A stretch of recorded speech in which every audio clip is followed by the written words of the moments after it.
Sudah, baik saya mulai.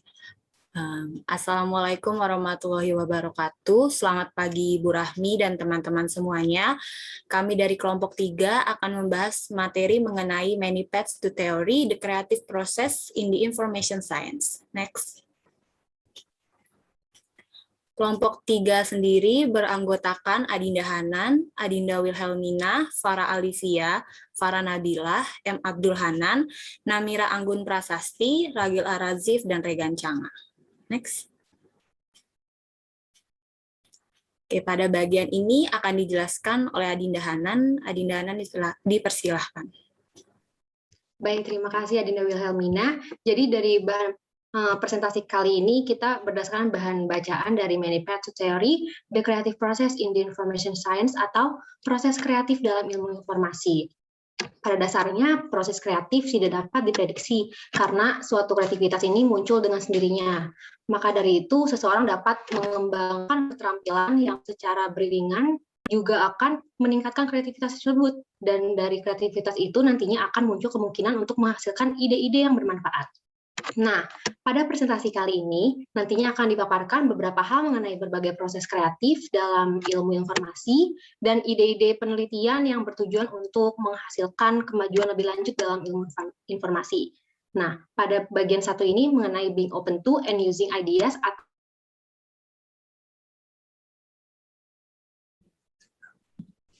Pertama, saya akan menjelaskan tentang first skill, yaitu learn to be open to ideas. Jadi, skill pertama yang perlu dimiliki itu adalah untuk bersikap terbuka terhadap ide dan kemungkinan penelitian.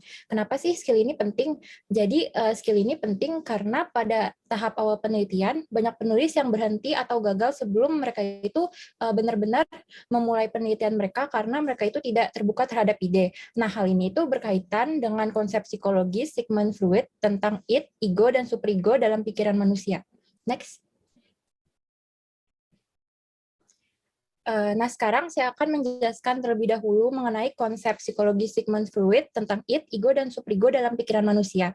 Jadi, id, ego, dan superego itu dapat jadi id itu adalah bagian dari pikiran manusia yang seperti anak-anak. Kenapa seperti anak-anak? Karena pikiran yang muncul dari id itu tidak terduga dan tidak terkendali. Kemudian id juga tidak memperhatikan logika, realitas, atau moralitas. Selanjutnya itu ada ego. Jadi ego ini adalah bagian dari pikiran manusia yang seperti orang dewasa. Ego ini adalah bagian dari pikiran yang menjembatani tuntutan id dengan realitas dunia luar. Jadi ego ini tuh seperti mediator. Lalu ego ini bertugas untuk membuat keputusan dan menghadapi konsekuensinya. Dan pikiran dari ego ini selalu berhati-hati dan penuh pertimbangan.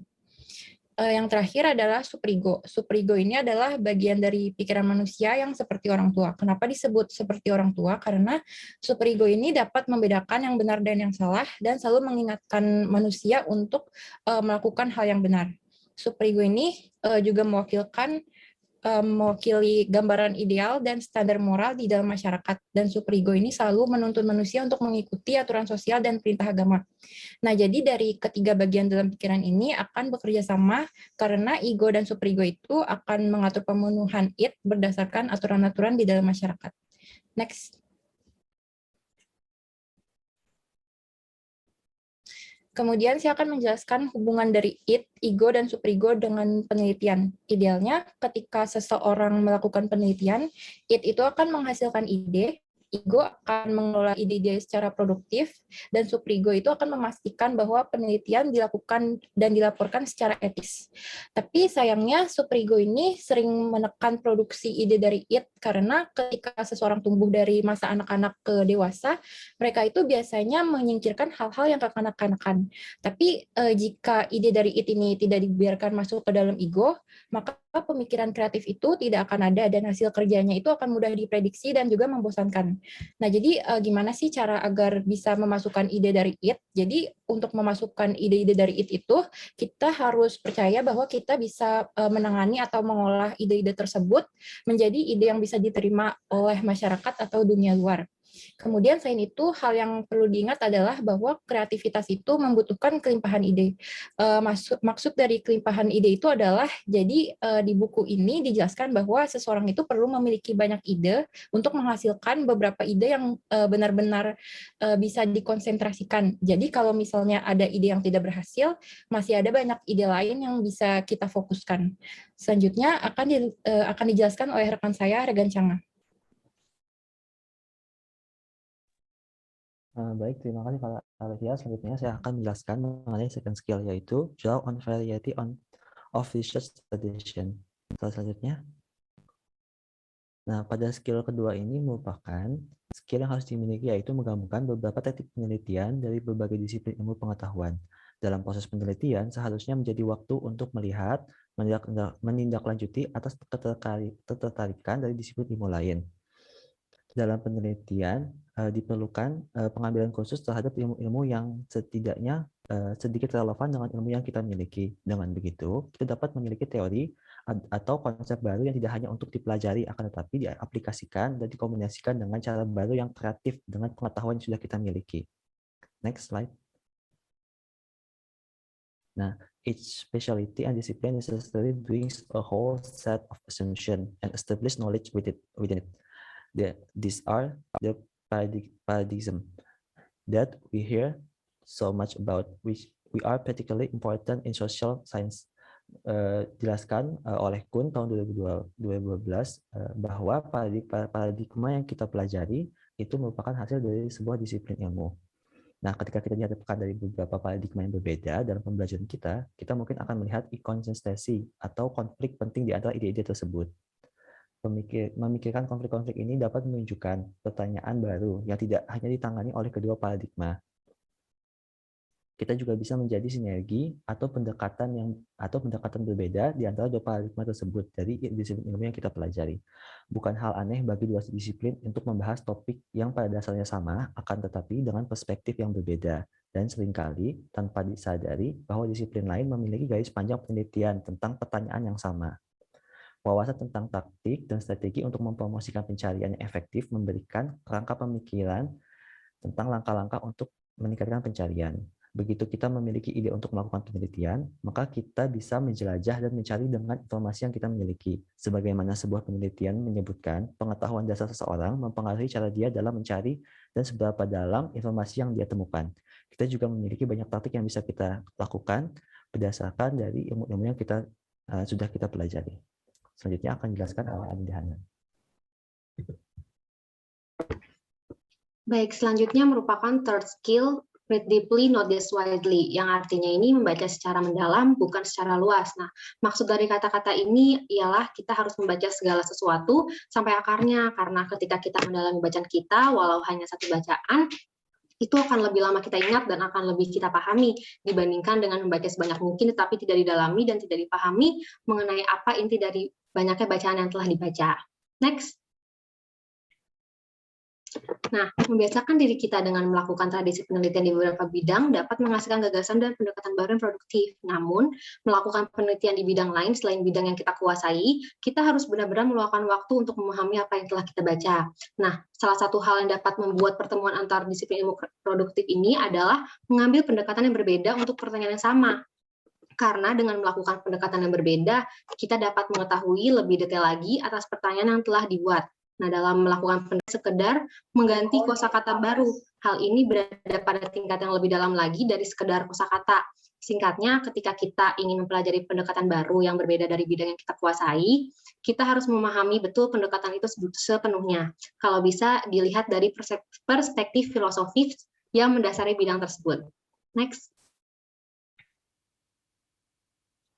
Nah, Bates tahun 2005 berpendapat yang artinya ialah jika kita ingin berkontribusi pada ilmu informasi dengan menggunakan model dari bidang lain, kita harus benar-benar melakukan pemikiran yang dalam dan tentunya serius tentang bagaimana cara untuk mengadaptasi dan mengintegrasikan ide-ide yang muncul dengan ide-ide yang memang sudah ada di bidang kita sendiri. Kita juga harus memahami secara mendalam tentang pandangan dunia dari bidang lain tersebut dan bagaimana pandangan tersebut diterapkan dalam topik minat tertentu sebelum kita dapat menyesuaikannya dengan paradigma ilmu informasi yang sedang beroperasi. Untuk selanjutnya akan dijelaskan oleh rekan saya, Ragil.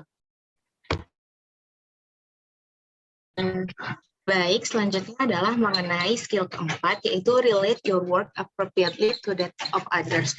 Nah, sebenarnya salah satu persyaratan standar artikel akademis itu adalah bahwa penulis harus menunjukkan bagaimana karya tersebut cocok dengan penelitian dan pemikiran di bidangnya tersebut.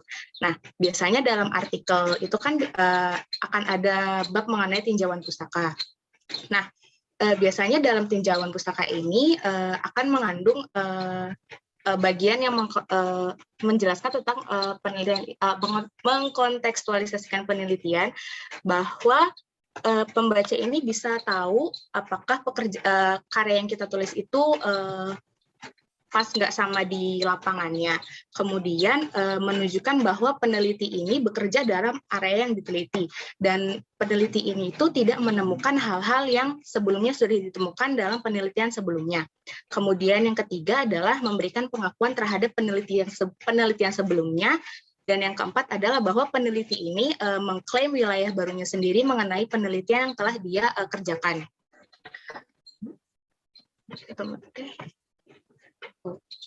Selanjutnya, mengapa sih dalam penulisan artikel itu pengakuan itu penting?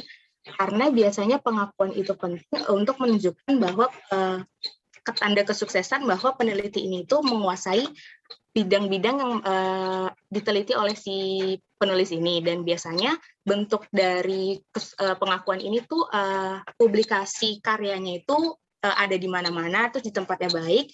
Terus juga banyak kalau artikel yang ditulisnya itu digunakan oleh sumber-sumber, maksudnya kayak diakui oleh penelitian yang lain. Terus juga sebenarnya dalam hubungan karya yang ditulis oleh kita sendiri dengan karya orang lain itu bisa menjadi topik yang sangat sensitif. Makanya itu kita harus bisa mengenali karya yang kita tulis dengan karya yang orang lain tulis, dan juga sebisa mungkin untuk cepat-cepat menyelesaikannya. Kenapa sih hal ini penting? Karena biasanya akan ada ulasan artikel yang membandingkan hasil penelitian kita dengan penelitian orang lain. Dan jika misalnya hasil penelitian yang kita lakukan itu berbeda, maka akan ada diskusi lebih lanjut sebenarnya apa yang membedakan penulisan yang kita tulis dengan penulisan sebelumnya.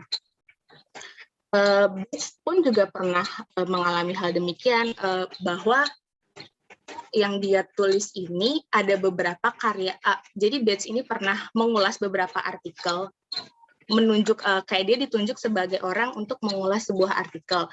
Nah, salah satu yang dia ulas itu adalah bahwa penulisan yang dia ulas itu tidak sesuai dengan apa yang sebenarnya dilakukan oleh peneliti ini gitu. Maksudnya tidak relevan antara karya yang dia tulis dengan karya yang dia kutip. Makanya sebenarnya Bates ini cukup menganggap masalah karya yang relevan ini tuh cukup serius, tapi banyak orang yang memandang bahwa relevan atau tidaknya itu sebenarnya hal yang cukup remeh-temeh, karena takut menyinggung saat mereka melakukan pertemuan, takut menyinggung sesama profesi, seperti itu sih. Terus selanjutnya adalah bahwa jika tulisan yang Anda tulis itu bagus, maka Anda akan menyumbangkan karya yang bagus juga, dan tulisan Anda ini tidak akan merusak reputasi atau kontribusi Anda sendiri untuk mengakui mereka yang telah menulis karya sebelumnya. Selanjutnya akan dilanjutkan oleh teman saya, Namira Anggun. Selanjutnya yaitu part 2, Promising Ideas. Pada section ini akan membahas mengenai beberapa ide dari Bates, dan karena ini bentuknya ide, jadi belum sepenuhnya terbukti atau belum sepenuhnya diteliti. Namun secara keseluruhan dari topik ide yang akan dibahas nantinya mempunyai potensi yang baik, potensi yang bagus untuk menjadi topik disertasi ataupun sebagai topik proyek penelitian. Selanjutnya,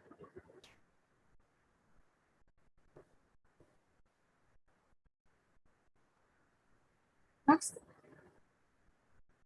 Selanjutnya yaitu area 1, Information Seeking at the Human and Machine Interface. Pada area ini ada 3 topik yang dapat disebutkan sebagai promising ideas. Namun dalam memperkenalkan ide-ide tersebut, Bates bertentangan dengan para profesional atau orang-orang dari bidang Human Computer Interaction atau yang selanjutnya disingkat menjadi HCI. Karena beliau percaya bahwa kontribusi penuh yang dapat diberikan oleh ilmu informasi pada area ini umumnya tidak diakui atau tidak direcognize di bidang lain, terutama oleh para peneliti di HCI.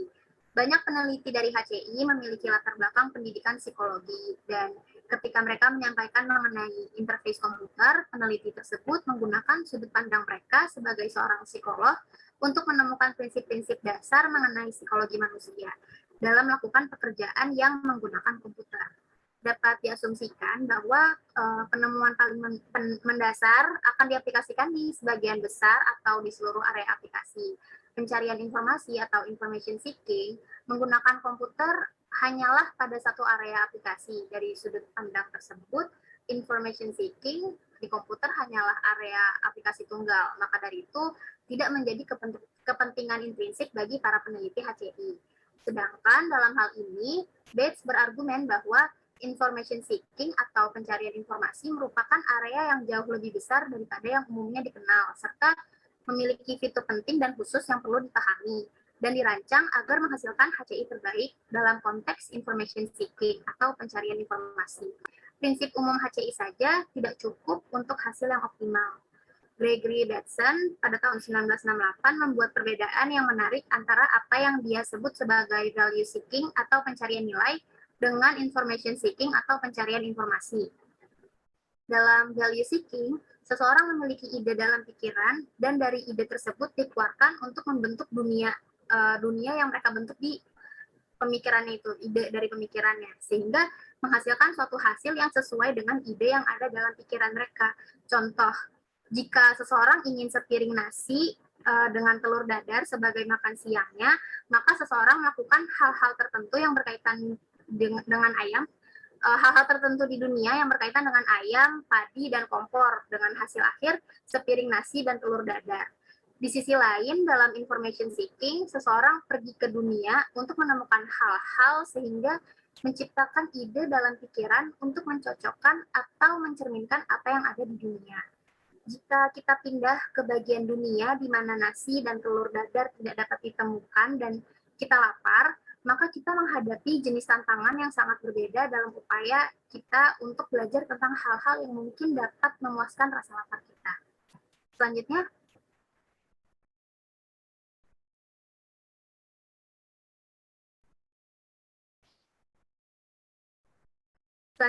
perbedaan karakteristik perilaku information seeking dengan value seeking. Information seeking bukan sekedar bidang aplikasi seperti teknik atau layanan retail. Sebaliknya, information seeking adalah sisi lain dari tindakan, yaitu tentang mendapatkan pengetahuan dan ada banyaknya karakteristik dari perilaku tersebut yang membedakan dari value seeking. Pertama, information seeking membuat seseorang rentan.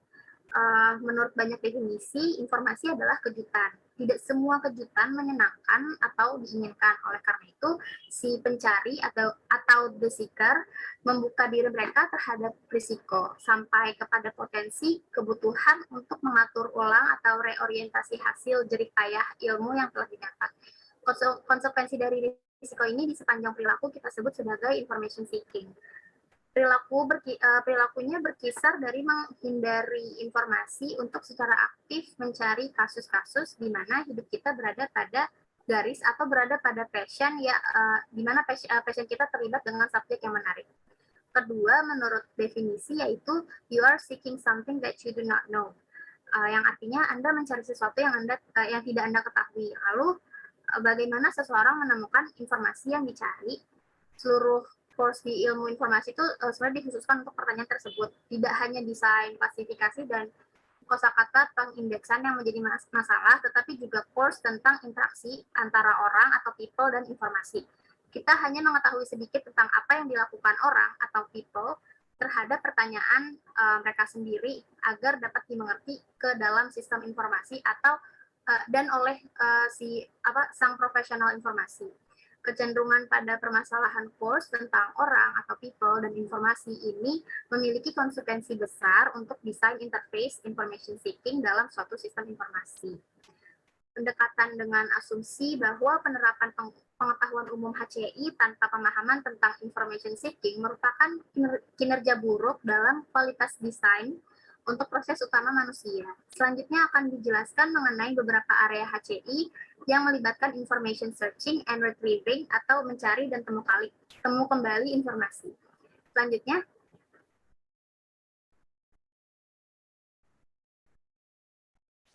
kita memasuki topik yang pertama untuk part 2, yaitu Design for Real Browsing.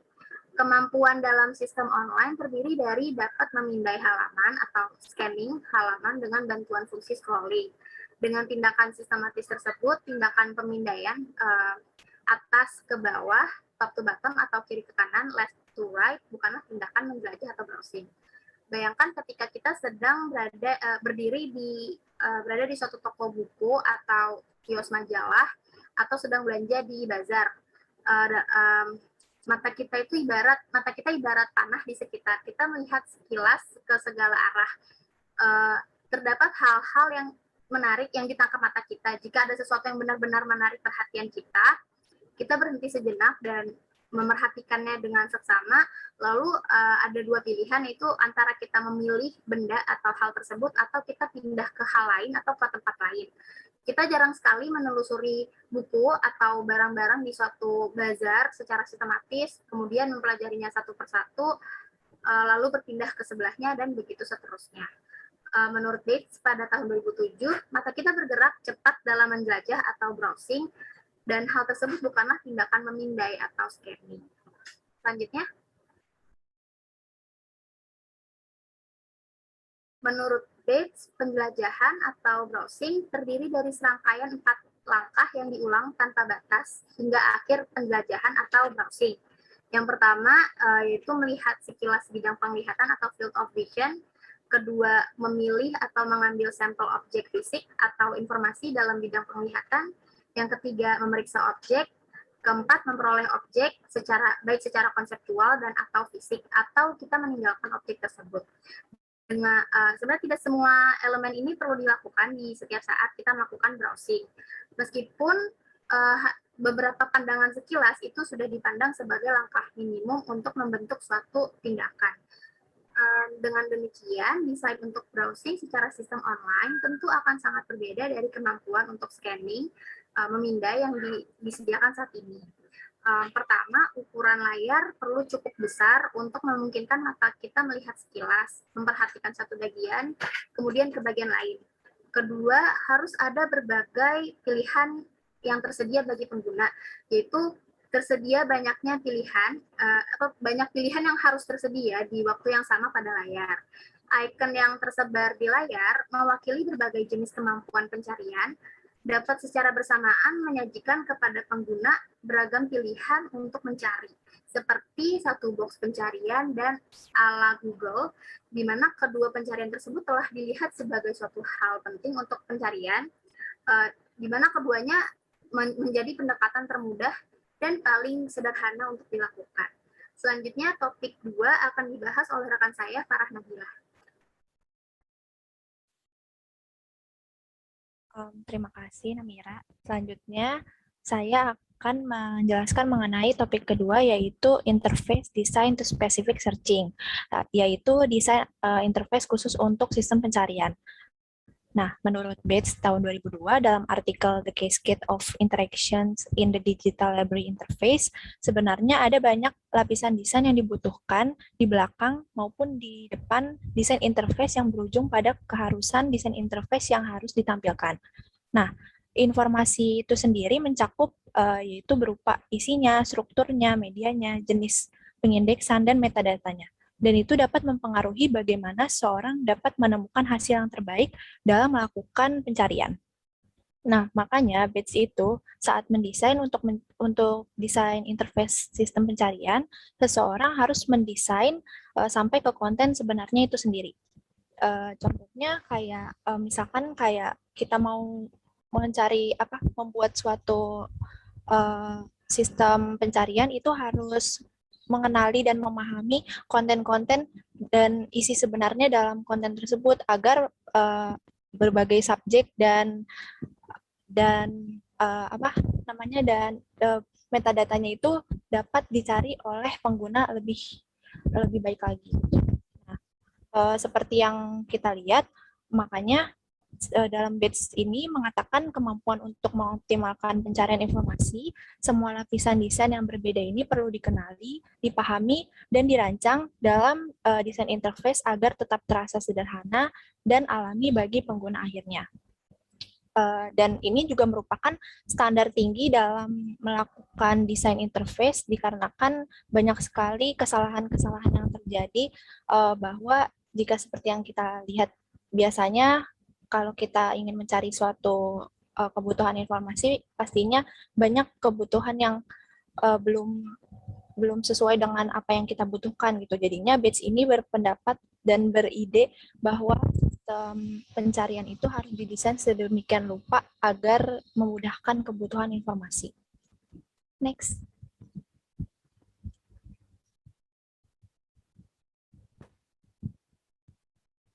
Next. Nah, selanjutnya ada topik yang ketiga. Topik yang ketiga itu questions and answering the 55% rule. Jadi, apa sih yang dimaksud dengan aturan 55%? Jadi, ada minat dan penelitian yang cukup besar dalam ilmu perpustakaan dan informasi tentang apa yang disebut dengan aturan 55%. Jadi, banyak penelitian yang melakukan beberapa pertanyaan bahwa apakah jawaban yang diberikan di meja referensi perpustakaan itu sudah akurat. Nah, tapi peneliti itu melakukan beberapa studi, ada contohnya yaitu pada buku karya Francis Benham dan Ronald Powell tahun 1987, ia melaporkan bahwa tingkat keakurasian untuk menjawab pertanyaan itu hanya sebesar 52,73 sampai 58,73%. Dan adapun contoh berikutnya, studi berikutnya tuh pada situs panggilan layanan pendapatan internal Amerika Serikat. Di sana orang-orang dapat menghubungi agen-agen untuk menanyakan tentang undang-undang perpajakan. Tetapi penelitian yang didapat, agen-agen tersebut dalam menjawab pertanyaan-pertanyaan pelanggannya hanya mendapatkan tingkat keakuratan sebesar 60% saja. Maka dari itu, peneliti banyak yang berbicara bahwa aturan 55% ini dalam menjawab berbagai suatu masalah itu merupakan hal yang wajar gitu. Dan tentunya banyak berbagai macam spekulasi tentang aturan-aturan ini, terutama pada ilmu perpustakaan dan informasi.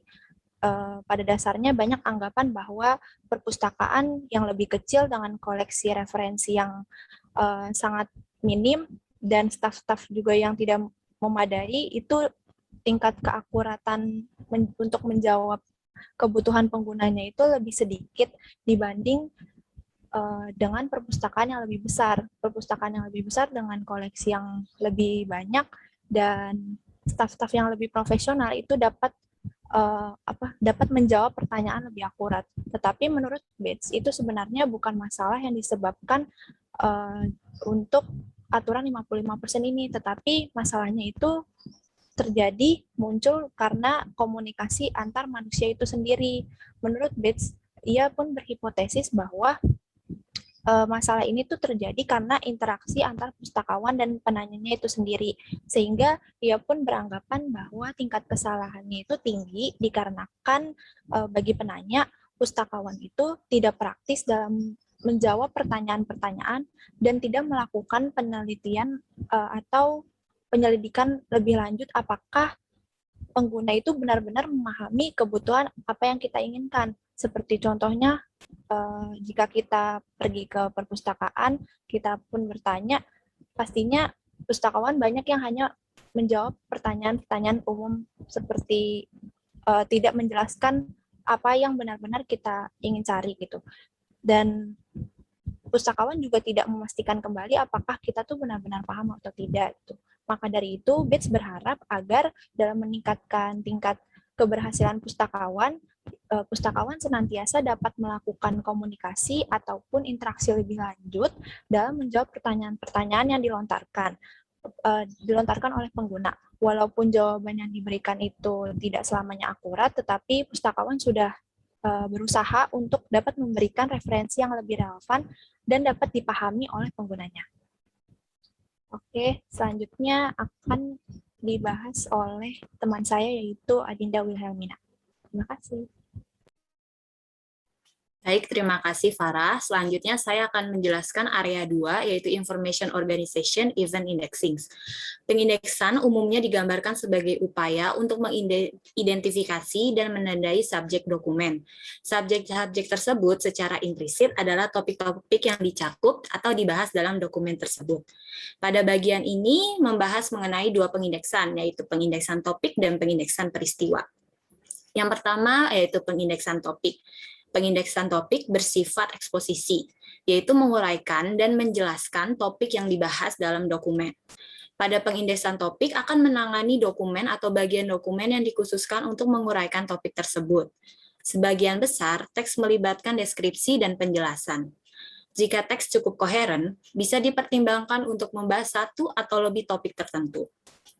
Jadi dalam pengindeksan topik, kita sebagai pengindeks memberikan deskripsi dan penjelasan pada topik yang dibahas di dalam dokumen tersebut.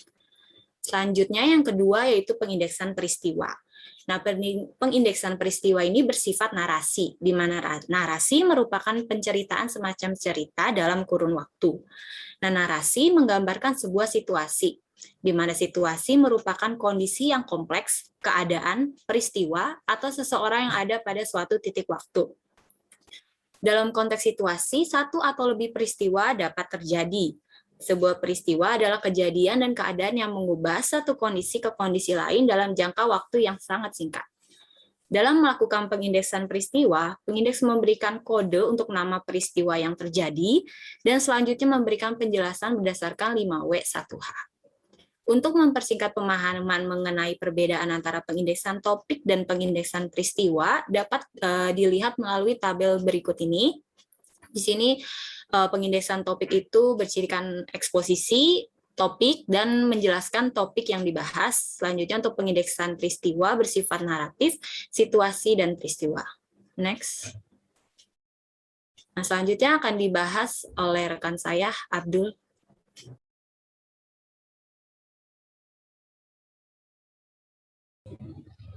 Baik, selanjutnya saya akan membahas mengenai area terakhir, yaitu kepadatan informasi. Pada area ini terdapat 3 topik yang dibahas. Topik yang pertama yaitu mengenai information worms atau informasi worms. Dalam artikel ini tidak dijelaskan mengenai makna dari information worms ini sendiri. Namun yang dapat saya simpulkan bahwa information worms ini adalah frekuensi atau seberapa jumlah informasi yang terkait pada suatu peristiwa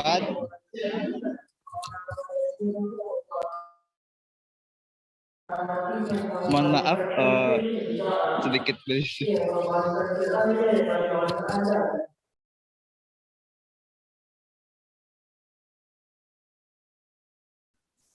Nggak masalah Abdul, bisa dilanjutkan. Kita terdengar kok. Baik Ibu, mohon maaf Ibu. Saya ulangi mengenai pengertian dari information worms ini adalah frekuensi atau seberapa jumlah informasi yang terkait pada suatu peristiwa dalam kurun waktu tertentu. Di sini ketika ada sebuah kejadian atau sebuah fenomena sosial, maka setiap manusia akan memberikan respon yang sama maupun respon yang berbeda. Respon tersebut dapat dikatakan sebagai informasi baru yang mengekspresikan reaksi, ide, dan solusi dari manusia atau masyarakat tersebut. Nah, informasi tersebut disalurkan melalui adanya sebuah publikasi. Publikasi ini bertujuan untuk mempromosikan dan memasukkan integrasi pengalaman kolektif ke dalam pemikiran masyarakat.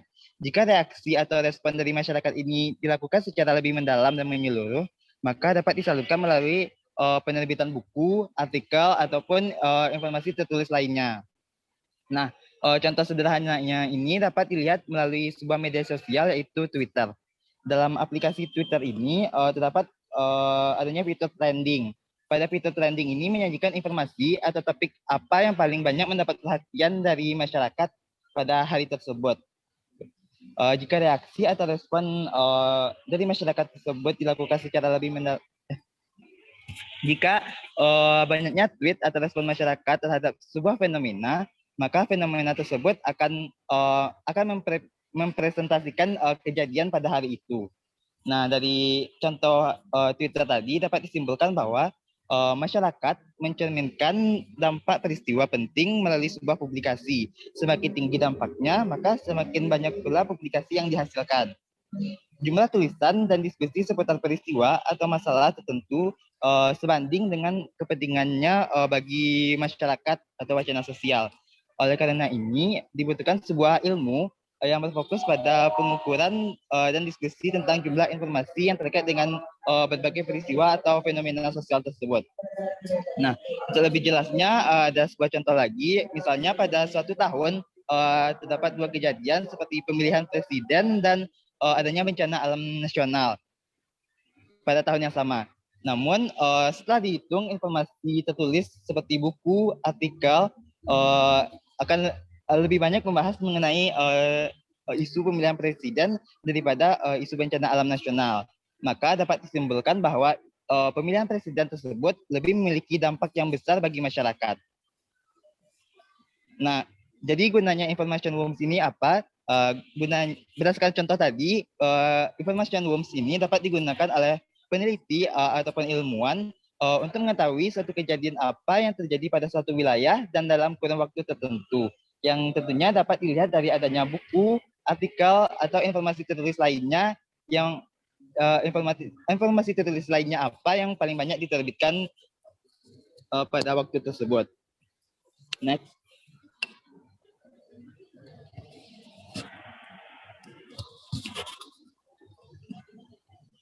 Nah, lanjut pada topik kedua, yaitu mengenai investasi informasi. Sebagian besar kegiatan ekonomi manusia berpusat pada produksi dan penggunaan informasi. Pada bagian ini lebih berfokus pada adanya ekonomi pengetahuan, yang dimana banyaknya informasi yang disumbangkan pada kegiatan perekonomian.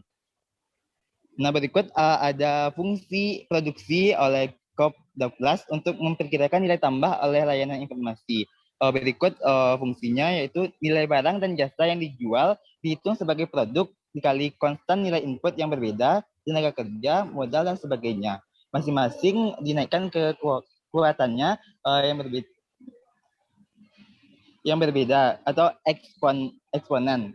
Nah, nilai tambah atau dilambangkan dengan V dalam industri manufaktur adalah fungsi tenaga kerja atau L, modal atau K, pembelian jasa informasi atau I, dan pembelian barang dan jasa antara jasa lainnya atau X.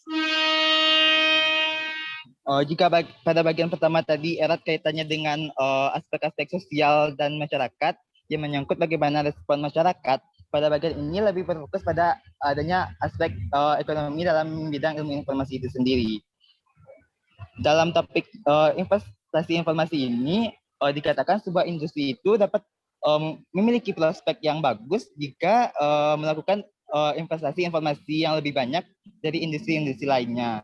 Namun permasalahannya masih banyak industri-industri yang tidak melakukan investasi informasi ini. Kemudian secara general atau secara umum, kurangnya investasi informasi ini dalam perekonomian akan menyebabkan banyaknya implikasi terhadap berbagai disiplin ilmu lainnya. Kemudian topik yang terakhir, topik ketiga, yaitu mengenai informasi yang disaring. Terkait pada judul area tadi, yaitu mengenai kepadatan informasi, yang dimana adanya informasi yang melimpah. Pada topik 3 ini dikatakan bahwa informasi itu merupakan produk sulingan atau filter dari pemikiran dan komunikasi. Kalau di topik 1, informasi itu dikatakan sebagai respon masyarakat terhadap suatu kejadian. Kalau pada topik 3 ini dikatakan informasi ini merupakan produk filter dari adanya pemikiran dan komunikasi. Jadi data-data yang ada dalam pemikiran dan dalam manusia berkomunikasi kemudian akan difilter atau disaring, lalu terbentuklah sebuah informasi ini. Pada bagian topik 3 ini juga dijelaskan adanya buku, artikel, informasi tertulis lainnya, termasuk adanya tweet, merupakan sebuah produk kerja. Nah, cara agar produk kerja ini tetap tersedia, perlu dilakukannya investasi baik secara fisik maupun secara intelektual. Contoh yang dapat diinvestasikan adalah energi fisik dan kognitif. Adanya informasi ini kemudian digunakan untuk menciptakan, mendistribusikan, dan memelihara produk-produk tersebut. Kemudian mengenai kegunaan dari informasi yang disaring ini, hampir sama dengan topik 1, produk-produk ini seperti adanya buku, artikel, atau informasi tertulis lainnya dapat digunakan untuk mewakili 1 tahun, dekade, atau rentang waktu lainnya. Nah, kesimpulan pada topik 3 ini, dengan adanya pemikiran dan komunikasi membentuk sebuah informasi yang telah disaring, yang kemudian informasi ini diinvestasikan dan membentuk sebuah produk intelektual yang digunakan untuk mewakili sebuah rentang waktu tertentu. Next.